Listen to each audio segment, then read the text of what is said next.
Welcome to स्किलशाला। मैं हूं साहिल शर्मा और एमएस एक्सेल की लेक्चर सीरीज़ के आज के लेक्चर में हम ये जानेंगे कि एमएस एक्सेल में होम टैब में एडिटिंग ग्रुप में आने वाली ऑप्शन फिल ऑप्शन कैसे काम करती है। फिल ऑप्शन पर जब हम क्लिक करते हैं तो ये एक ड्रॉप डाउन लिस्ट ओपन हो जाती है। उस ड्रॉप डाउन लिस्ट के अंदर अलग अलग ऑप्शंस हैं। आज हम उन सब ऑप्शंस को समझेंगे। साथ ही साथ मैं आपको बताऊंगा कि एमएस एक्सेल में फिल हैंडल कैसे क्या होता है और ये कैसे काम करता है। तो चलिए देर ना करते हुए आज के लेक्चर को स्टार्ट करते हैं। अभी आपके सामने एमएस एक्सेल की एक फाइल ऑलरेडी ओपन है। इस फाइल में अभी तक मैंने कोई डेटा एंटर नहीं किया है। ये होम टैब है, ये फिल ऑप्शन है एडिटिंग ग्रुप में। यहाँ पर क्लिक करेंगे तो ये ऑप्शन आती हैं। इन ऑप्शन को अभी हम नहीं समझेंगे। सबसे पहले मैं आपको फिल हैंडल के बारे में बताऊंगा। यहाँ पर आते हैं, यहाँ पर मान लीजिए आप 1 एंटर करते हैं। अब ये पर्टिकुलर 1 आप नीचे दिए गए एडजस्टेंट सेल्स में भी चाहते हैं। तो उसके लिए आपको क्या करना है, माउस के कर्सर को यहाँ पर लेके आना है। जब आप माउस के कर्सर को यहाँ पर लेके आएंगे यानी सेल के राइट बॉटम कॉर्नर पर लेकर आएंगे तो ये अपने आप को एक प्लस के साइन में चेंज कर लेगा। अब माउस के लेफ्ट मोस्ट बटन को प्रेस करके आपको इसको नीचे की तरफ ड्रैग करना है। जैसे ही आप ड्रैग करेंगे तो आप देखेंगे कि फर्स्ट सेल का डेटा बाकी सभी सेल्स में कॉपी हो चुका है। इसी तरह से जैसे ही आपने नीचे की तरफ करके ड्रैग किया है, आप इसको राइट साइड की तरफ भी ड्रैग कर सकते हैं। ऐसे ही आप इसको बॉटम की तरफ भी ड्रैग कर सकते हैं और ऐसे ही आप इसको लेफ्ट की तरफ भी ड्रैग कर सकते हैं। यानी अगर आप के किसी एक सेल में कोई डेटा है, आपको जिस डायरेक्शन में उसको कॉपी करना है आप उसको उस डायरेक्शन में ड्रैग करें। जैसे मुझे इन सेल्स में भी यही डेटा चाहिए जो यहाँ पर है, तो मैं इसको नीचे की तरफ ड्रैग कर दूंगा तो वही सेम डेटा जो ऊपर वाले सेल्स में था वो नीचे वाले सेल्स में आ चुका है। यानी एडजस्टेंट सेल में डेटा को कॉपी करने के लिए आप फिल हैंडल का इस्तेमाल कर सकते हैं। मैं यहाँ पर कोई नेम लिखता हूँ। नेम लिखने के बाद ये मैंने यहाँ पर नेम लिखा। नेम लिखने के बाद मैं इसको ड्रैग करता हूँ तो ये नेम भी कॉपी हो गया। इसका मतलब ये है कि फिल हैंडल न्यूमेरिक वैल्यूज़ के लिए भी काम करता है और अल्फ़ाबेट्स वाली वैल्यूज़ के लिए भी काम करता है और एक सेल का डेटा बाकी सेल में कॉपी कर देता है जिस तरफ भी आप उसको ड्रैग करते हैं।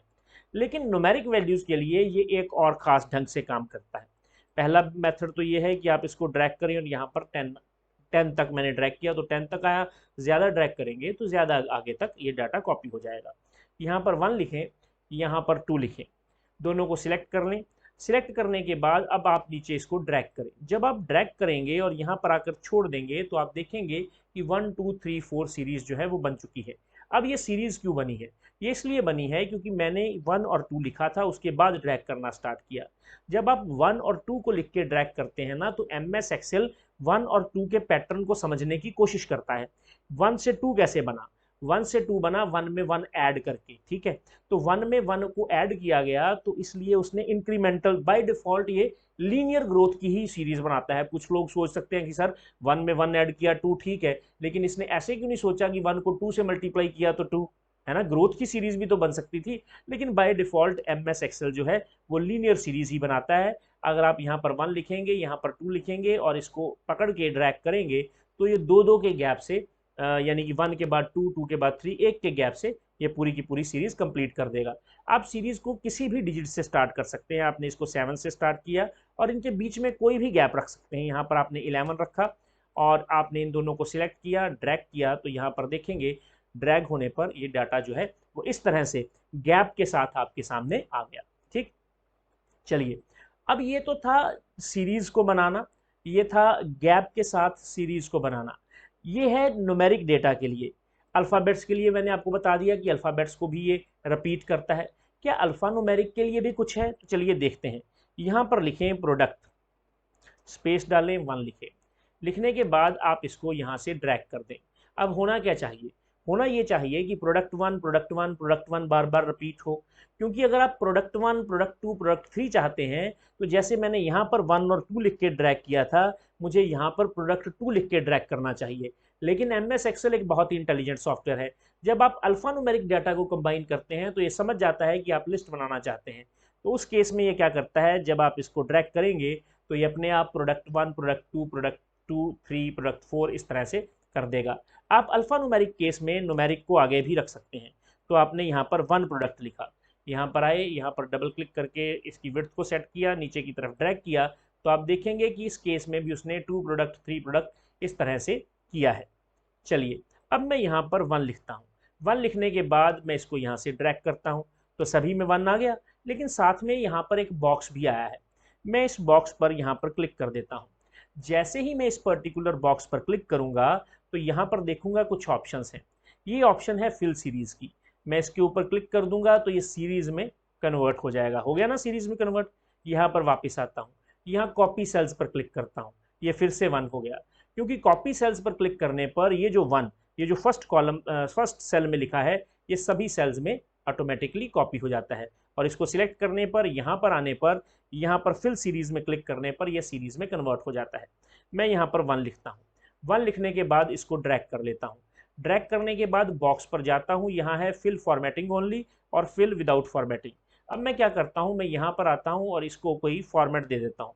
फॉर्मेट देने के बाद मैं इसको ड्रैग करता हुआ नीचे लेके आता हूँ। जब ड्रैग करता हुआ नीचे लेके आऊँगा ना, तो आप देखेंगे कि सिर्फ डेटा थोड़ी नीचे कॉपी हुआ है, साथ ही साथ क्या कॉपी हुआ है, फिर से एक बार करके दिखाता हूँ। यहाँ पर आएँ और इसको पहले ही फॉर्मेट दे दें। देने के बाद जब आप इसको ड्रैग करेंगे ना, तो आप देखेंगे कि अकेला डेटा थोड़ी नीचे वाले कॉलम्स में कॉपी हुआ है, उस डेटा के साथ कॉपी हुई है फॉर्मेटिंग। अब ये भी हो सकता है कि मुझे केवल फॉर्मेटिंग ही कॉपी करनी हो, और ये भी हो सकता है कि मुझे डेटा ही कॉपी करना हो, फॉर्मेटिंग ना कॉपी करनी हो। तो उस पर्टिकुलर केस में मुझे क्या करना होगा, मैं यहाँ पर आता हूँ और यहाँ पर आने पर यहाँ पर इसको पकड़ता हूँ और इसको ड्रैग कर लेता हूँ। ड्रैग करने पर मुझे ये बॉक्स मिलेगा, यहाँ पर क्लिक करता हूँ और यहाँ पर फिल फॉर्मेटिंग ओनली पर क्लिक कर देता हूँ। तो आप देखेंगे कि यहाँ पर सिर्फ और सिर्फ फॉर्मेटिंग ही रह चुकी है, डेटा जो है यहाँ से जा चुका है। अब आप क्या करें, अब आप यहाँ पर फिर से क्लिक कर दें। क्लिक करने पर फिल विदाउट फॉर्मेटिंग पर क्लिक करें, तो आप देखेंगे कि फॉर्मेटिंग सिर्फ यहाँ पर रह चुकी है, डेटा हर जगह पर कॉपी हो चुका है। अब जैसे मैंने आपको अल्फा न्यूमेरिक डेटा के लिए, न्यूमेरिक डेटा के लिए और अल्फ़ाबेट्स के लिए बताया, उसी तरह से ये जो सीरीज़ हैं ये डेट एंड टाइम के लिए भी काम करती हैं, क्योंकि डेट एंड टाइम भी MS एक्सेल में एज ए नंबर ही स्टोर होते हैं। अगर आप ये जानना चाहते हैं कि date and time MS Excel में कैसे स्टोर होते हैं, तो उसके लिए आप मेरा डेट एंड टाइम वाला लेक्चर देख सकते हैं। चलिए यहाँ पर मैं 1 लिखता हूँ। 1 लिखने के बाद अब ये जो मैं नीचे ड्रैग करता था, जैसे मैं इसको ड्रैग करता हूँ, तो ये ड्रैग जो मैं कर रहा हूँ ना, इसको ये मैं लेफ्ट क्लिक से इसको ड्रैग कर रहा हूँ इसी तरह से, और 1111 रिपीट होके आ रहा है। तो क्या डेट को लिखूंगा तो डेट भी इसी तरह से रिपीट होके आएगी? चलिए लिख कर देखते हैं। यहाँ पर मैं लिखता हूँ 1/1/2023, ये लिखता हूँ। लिखने के बाद मैं इसको पकड़ता हूँ और इस नीचे की तरफ ड्रैग करता हूँ। जैसे ही मैं ड्रैग करूंगा तो 1/1/2023 के बाद नीचे 1/1/2023 कॉपी नहीं होगा, कॉपी होगा 2/1/2023, फिर 3/1/2023, यानी डेट अपने आप को इंक्रीमेंट कर रही है। इसका मतलब यह है कि डेट अपने आप को ज्यादा वैल्यू से भी इंक्रीमेंट कर सकती है। यहाँ पर आप लिखें 1/1/2023, ये लिख लें। लिखने के बाद यहाँ पर लिखें 5/1/2023। 5/1/2023 लिखने के बाद इन दोनों को सिलेक्ट कर लें, नीचे की तरफ ड्रैग करें, तो आप देखेंगे कि डेट्स में डिफरेंस आ रहा है। कंट्रोल Z करें ज़रा इसको, यहाँ पर डेट जो है वो सही तरह से डली नहीं है। 5/1/2023। अब इन दोनों को सिलेक्ट कर लें। अब आप नीचे की तरफ इसको ड्रैग करें। जैसे आप ड्रैग करेंगे तो आप देखेंगे कि इन डेट्स में एक के बाद 2 तारीख, 3 तारीख, 4 तारीख को छोड़ा 5 आ गई, 5 के बाद 6, 7 और 8 को छोड़ा और 9 तारीख आ गई। तो इस तरह से डेट्स अपने आप को यहाँ पर अपडेट कर रही हैं, और यहाँ पर पहुँचते पहुँचते मंथ ने भी अपने आप को अपडेट करना शुरू कर दिया। और ड्रैग करोगे तो ईयर भी अपने आप को अपडेट करेगा, क्योंकि हर 4 या 5 दिन बाद डेट जो है वो चेंज, नेक्स्ट डेट आ रही है। चलिए यहाँ पर आते हैं। यहाँ पर 1/1/2023 लिखते हैं, और मैं ये चाहता हूँ कि इस डेट के बाद ना नेक्स्ट डेट ना आए, बल्कि नेक्स्ट मंथ की यही डेट आए। तो मुझे MS एक्सेल को पैटर्न समझाना होगा। ये देखिए मैंने क्या किया, सिर्फ मंथ को अपडेट किया। इन दोनों को सिलेक्ट कर लिया, सिलेक्ट करने के बाद ड्रैग किया, तो आप देखेंगे मंथ अपडेट हो रहा है। अब मुझे क्या करना है, अब मुझे यहाँ पर 1/1/2023 करना है, और नीचे 1/1/2024 कर देना है। इन दोनों को सिलेक्ट करूंगा, सिलेक्ट करने के बाद इन दोनों को ड्रैग कर दूंगा। ड्रैग करने के बाद आप देखेंगे कि ईयर अपने आप को अपडेट कर रहा है। इसी तरह से हम टाइम के लिए भी कर सकते हैं। मान लीजिए अभी मेरे पास 3 बजे हैं। 3 बजे के बाद अब मुझे यहाँ पर 4 लिखने की जरूरत नहीं है नेक्स्ट सेल में। मैं इसको जब ड्रैग करूंगा तो ये अपने आप को 1 आवर के हिसाब से अपडेट कर लेगा। आप इसको 2 आवर्स के हिसाब से भी अपडेट कर सकते हैं। जैसे यहाँ पर मैं 500 लिख देता हूँ, 3 3 के बाद 5, उसके बाद मैं इसको ड्रैग करता हूँ। ड्रैग करने के बाद आप देखेंगे कि यहाँ पर डेटा जो है वो आपके सामने आ चुका है। यहाँ पर आपने जो टाइम लिखा है ये 24 आवर्स क्लॉक सिस्टम को फॉलो कर रहा है। आप 12 आवर क्लॉक सिस्टम को फॉलो करके भी लिख सकते हैं। उसके लिए आपको AM और PM डालना पड़ेगा। जैसे यहाँ पर आएँ, यहाँ पर आएँ और यहाँ पर AM लिख दें। लिखने के बाद आप यहाँ पर आएँ और उसके बाद इसको ड्रैग करें तो आप देखेंगे कि यहाँ पर 3 AM 4 AM आ रहा है और यहाँ पर 11 और 12 आ रहा है। अब आप अगर इसको ड्रैग करेंगे नेक्स्ट तो यहाँ पर 1 AM और 2 AM आएगा, यहाँ पर 13 और 14 नहीं आएगा जैसा कि यहाँ पर आता है, ये देखिए। ठीक है, तो इस तरह से आप टाइम वैल्यूज़ की भी सीरीज बना सकते हैं। चलिए आगे देखते हैं। तो मैंने आपको टाइम वैल्यूज़ की भी सीरीज जो है बनानी सिखा दी। अब हमें क्या करना है, जो काम हमने लेफ्ट क्लिक करके किया या ड्रैग करके किया वो हम राइट क्लिक करके ड्रैग करके भी कर सकते हैं। वो कैसे कर सकते हैं चलिए देखते हैं। यहाँ पर एक नंबर एंटर करते हैं, यहाँ पर आते हैं। अब मुझे इसको लेफ्ट क्लिक करके ड्रैग नहीं करना है, मुझे इसको राइट क्लिक करके ड्रैग करना है। जैसे ही आप माउस के राइट क्लिक को करके ड्रैग करेंगे तो आपके सामने ये एक लॉन्ग लिस्ट आ जाएगी, ये ड्रॉप डाउन लिस्ट आ गई। इसमें सबसे ऊपर लिखा है कॉपी सेल्स, तो यहाँ पर क्लिक कर दें तो फर्स्ट सेल का डेटा बाकी सभी सेल्स में कॉपी हो जाएगा। अब यहाँ पर आप 1 लिखें। 1 लिखने के बाद माउस के राइट मोस्ट बटन को क्लिक करके ड्रैग करें। ड्रैग करने पर यहाँ पर फिल सीरीज लिखा है, यहाँ पर क्लिक कर दें तो आप देखेंगे कि सीरीज फिल हो चुकी है। यहाँ पर एक डेट डालते हैं 1/1/2023। जो काम मैंने आपको यहाँ पर करके दिखाए हैं डेट के, वो आप इस वे से भी कर सकते हैं जिस वे से अब हम करने जा रहे हैं। मैंने इसको ड्रैग किया राइट क्लिक करके और यहाँ पर है फिल डेज पर क्लिक कर दूंगा। एक एक के गैप के बाद डेट्स आनी शुरू हो गई जो कि डायरेक्टली ड्रैग करने से भी आ सकती थी। यहाँ पर 1/1/2023 लिखते हैं। और अगर मुझे नेक्स्ट मंथ चाहिए, यानी डेट अपडेट ना हो, सिर्फ मंथ अपडेट हो, तो मुझे यहाँ पर सेकंड वाले सेल में नेक्स्ट मंथ को लिखना पड़ता था ताकि ये पैटर्न को समझ सके और मंथ को अपडेट कर सके। लेकिन अब ऐसा करने की ज़रूरत नहीं है। मैं राइट माउस बटन को क्लिक करके यहाँ पर ड्रैग कर दूंगा। करने के बाद यहाँ पर मैं मंथ्स को सिलेक्ट कर लूँगा। जैसे ही मैं मंथ्स को सिलेक्ट करूँगा ये देखिए मंथ जो है वो अपडेट हो रहे हैं। यहाँ पर 1/1/2023 लिखें। लिखने के बाद यहाँ पर आएँ और राइट क्लिक करके ड्रैग करें। ड्रैग करने पर यहाँ पर ईयर्स में आएँ तो आप देखेंगे कि ईयर्स आ चुके हैं। चलिए एक और चीज़ करके दिखाता हूँ, वो क्या है। यहाँ पर लिखें 1/1/2023। लिखने के बाद आप इसको ड्रैग कर लें, नॉर्मल ड्रैग, लेफ्ट क्लिक से मैंने इसको ड्रैग कर लिया।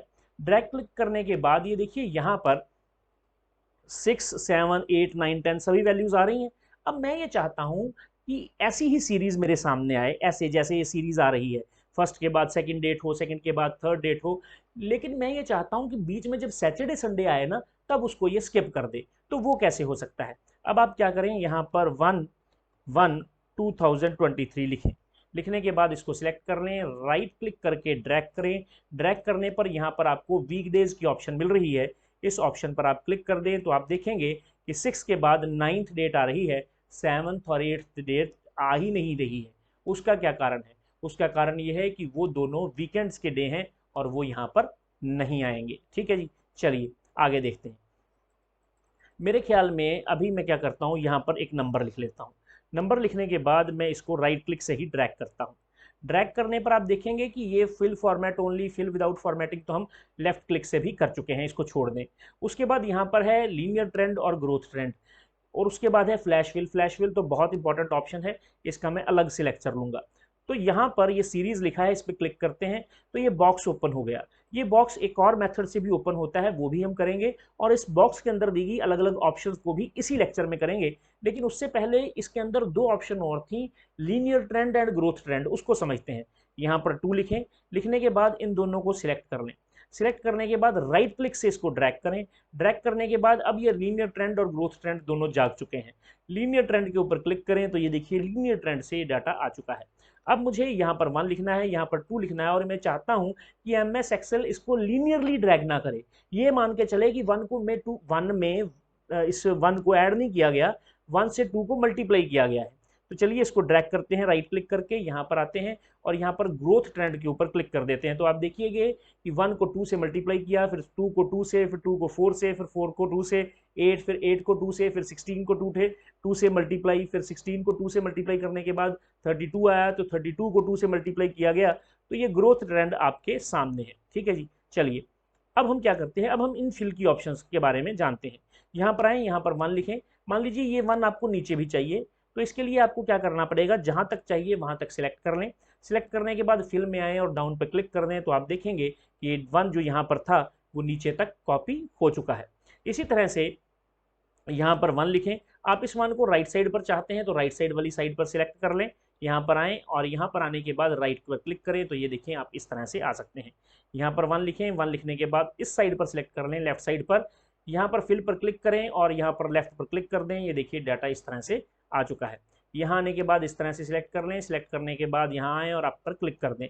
साथ ही साथ मैं आपको यहाँ पर ये भी बता दूँ कि यहाँ पर आने पर डाउन के लिए और साथ ही साथ राइट के लिए, इस डाउन के लिए कंट्रोल डी और राइट के लिए कंट्रोल आर शॉर्टकट कीज भी अवेलेबल हैं, आप इनका इस्तेमाल भी कर सकते हैं। चलिए आगे देखते हैं। यहाँ पर एक और ऑप्शन है इसके अंदर सीरीज की, ये वही बॉक्स है जो राइट क्लिक करने पर जो ऑप्शंस आती हैं उनमें सीरीज की ऑप्शन थी, क्लिक किया था, तो ये बहुत बढ़िया बॉक्स है, आप हमारे बहुत से काम ये आसान कर देगा। सबसे पहले तो ये हमसे पूछेगा कि आप डाटा को रो वाइज फिल करना चाहते हैं या कॉलम वाइज फिल करना चाहते हैं, तो हम कॉलम वाइज फिल करना चाहते हैं तो मैं कॉलम को सिलेक्ट कर लूँगा।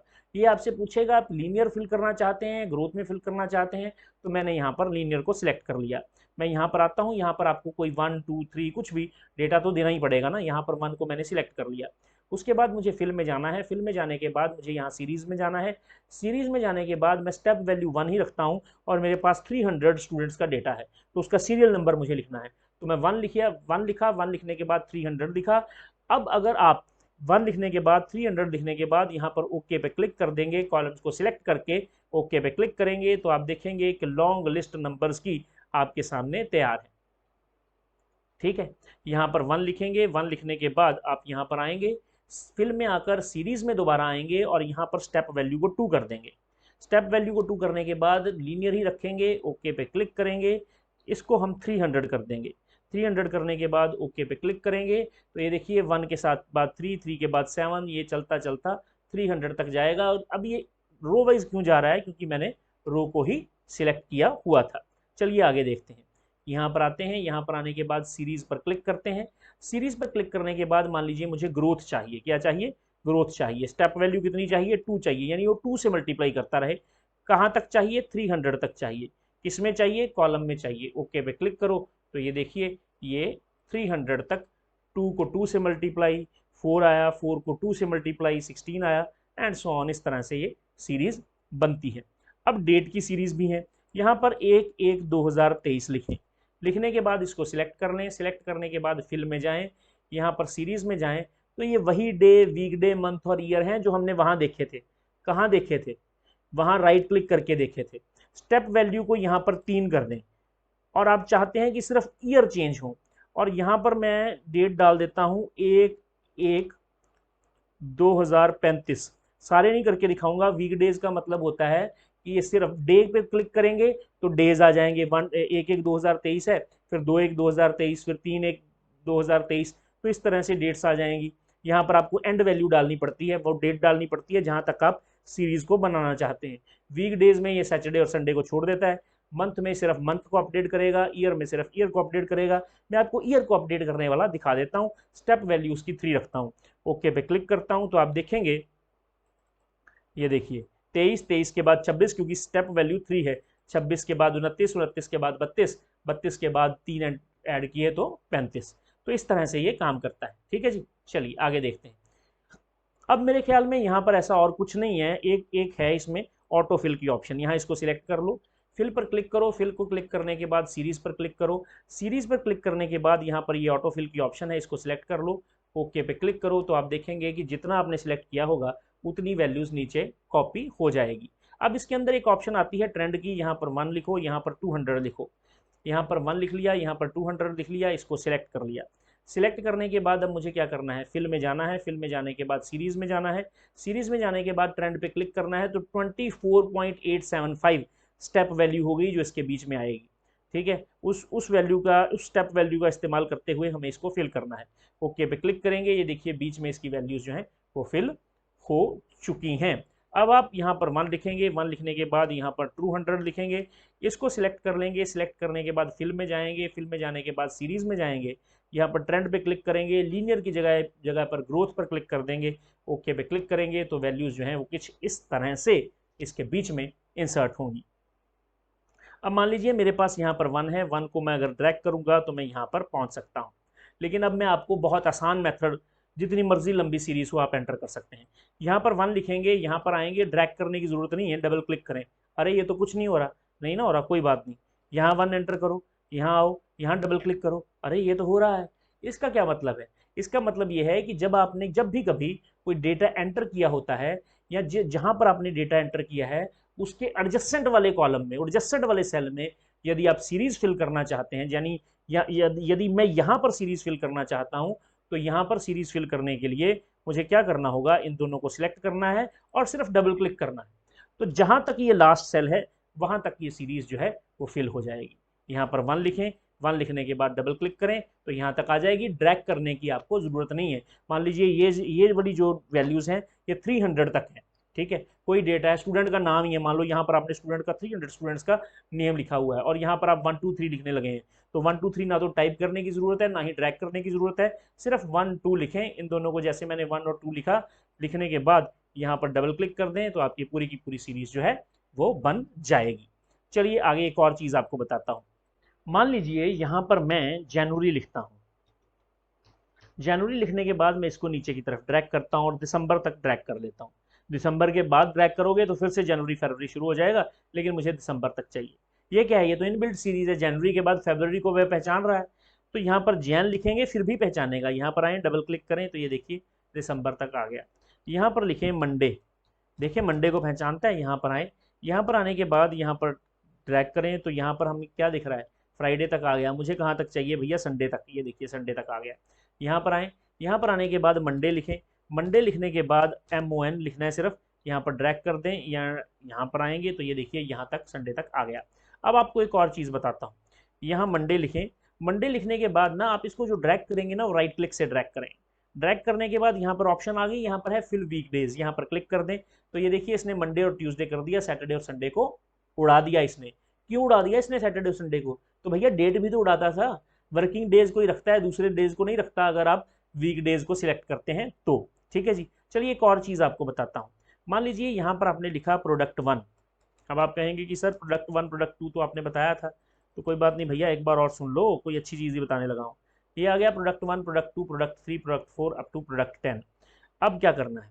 अब मैं यहाँ पर लिखता हूँ क्वार्टर 1, क्वार्टर 1 लिखने के बाद क्या आना चाहिए? क्वार्टर 2 क्वार्टर 3 क्वार्टर 4 क्वार्टर 5 यही आना चाहिए। यहाँ पर ड्रैग करता हूँ, ये क्या है? क्वार्टर 1 क्वार्टर 2 क्वार्टर 3 क्वार्टर 4, फिर क्वार्टर 1 क्वार्टर 2 क्वार्टर 3 क्वार्टर 4। ये क्यों भैया? ईयर है, ईयर में 4 क्वार्टर्स होते हैं, क्वार्टर 1 क्वार्टर 2 क्वार्टर 3 और क्वार्टर 4, 3 मंथ्स का एक क्वार्टर होता है। तो MS एक्सेल इंटेलिजेंट सॉफ्टवेयर है, वो समझ गया कि आप सेल्स को एंटर करना चाहते होगे क्वार्टर वाइज, तो इसने उसने क्वार्टर 1 क्वार्टर 2 क्वार्टर 3 क्वार्टर 4 के बाद फिर से क्वार्टर 1 को स्टार्ट किया। ये इतना इंटेलिजेंट है कि अगर आप यहाँ पर QTR लिखेंगे और इसके साथ 1 डाल देंगे, एंटर प्रेस करेंगे, अब इसको ड्रैग करेंगे तो भी ये क्वार्टर 1 क्वार्टर 2 क्वार्टर 3 क्वार्टर 4 तक ही चलेगा, उसके बाद के लिए ये नहीं चलेगा। मैंने आपको यहाँ पर क्लिक करके, यहाँ पर 1 को सिलेक्ट करके, यहाँ सिलेक्ट करके डाउन की ऑप्शन पर क्लिक करने को कहा था और बताया था कि ये डाउन की ऑप्शन उस सेल के डेटा को नीचे वाले सेल्स में कॉपी कर देगी। लेकिन ये कंट्रोल D की ऑप्शन या ये ड्रैग करने से सिर्फ सीरीज ही फिल नहीं होती, सिर्फ डेटा ही कॉपी नहीं होता, फार्मूलाज भी कॉपी होते हैं। चलिए देखते हैं वो कैसे होते हैं। यहाँ फिल फार्मूलाज में आते हैं। सबसे पहले तो यहाँ से जो फार्मूले लगे हैं इन फार्मूलाज को हम हटा देते हैं। यहाँ पर फार्मूला लगा है कि आप D3 को और E3 को ऐड करो। इस फार्मूले को नीचे वाले कॉलम में कॉपी करने का पहला मेथड तो ये है, डबल क्लिक कर दें। यहाँ पर डबल क्लिक करते ही क्योंकि एडजस्टेंट सेल में वैल्यूज हैं वो यहाँ तक ऑटोमेटिकली कॉपी हो जाएगा। दूसरा मेथड क्या है? दूसरा मेथड है इस सारे को सिलेक्ट करें, कंट्रोल और D को प्रेस कर दें तो भी हो गया। तीसरा मेथड क्या है? तीसरा मेथड ये है कि आप यहाँ पर आएँ और इसको यहाँ से ड्रैग कर दें। तो देखा ना आपने कि डबल क्लिक करके, ड्रैग करके और कंट्रोल D को इकट्ठा प्रेस करके भी वो फार्मूला कॉपी हो सकता है। वैल्यूज भी कॉपी होती हैं, फार्मूलाज भी कॉपी होते हैं। चलिए यहाँ पर आते हैं और देखते हैं इस पर्टिकुलर सेल में, जब हम इस पर्टिकुलर ऑप्शन में यहाँ पर अक्रॉस वर्कशीट की एक ऑप्शन है। ये हम नेक्स्ट लेक्चर में करेंगे, अलग लेक्चर इसके लिए लगाऊंगा। और फ्लैश फिल तो वैसे ही बहुत इंपॉर्टेंट ऑप्शन है और डिटेल में समझाने वाली ऑप्शन है, इसका लेक्चर भी हम अलग से लगाएंगे। अभी यहाँ पर एक ऑप्शन है जस्टिफाई की, इसको भी समझ लेते हैं। यहाँ पर आते हैं, यहाँ पर एक डेटा लिखा हुआ है, ये देखिए यहाँ पर कुछ डेटा हमने लिखा हुआ है, ठीक है। ये डेटा हमने लिखा हुआ है, तो ये डेटा यहाँ तक ही पढ़ा जा रहा है, उससे आगे तो पढ़ा ही नहीं जा रहा। मान लीजिए मुझे क्या करना पड़ेगा, मैं ये चाहता हूँ कि डेटा सिर्फ यहाँ तक आए और चाहे नीचे वाले सेल्स में आ जाए ताकि मैं इसको पढ़ सकूँ। तो मैं इस रेंज को सिलेक्ट कर लेता हूँ, उसके बाद फिल पे क्लिक करता हूँ और जस्टिफाई पे क्लिक कर देता हूँ। तो आप देखेंगे कि जो डेटा पहले पढ़ा नहीं जा रहा था वो इन 4 सेल्स में आ चुका है, ठीक है। तो अब डेटा को आप इजीली पढ़ सकते हैं। इस ऑप्शन को हम जस्टिफाई की ऑप्शन कहते हैं। मैंने बहुत डिटेल में आपको फिल ऑप्शन को समझाने की कोशिश की है। अगर ये लेक्चर आपको अच्छा लगा है तो इस लेक्चर को आप लाइक करें, कमेंट करें, शेयर करें, चैनल को सब्सक्राइब करें, बेल आइकन के बटन को प्रेस करें। आज के लेक्चर में इतना ही, नेक्स्ट लेक्चर में मिलेंगे। Thank you very much.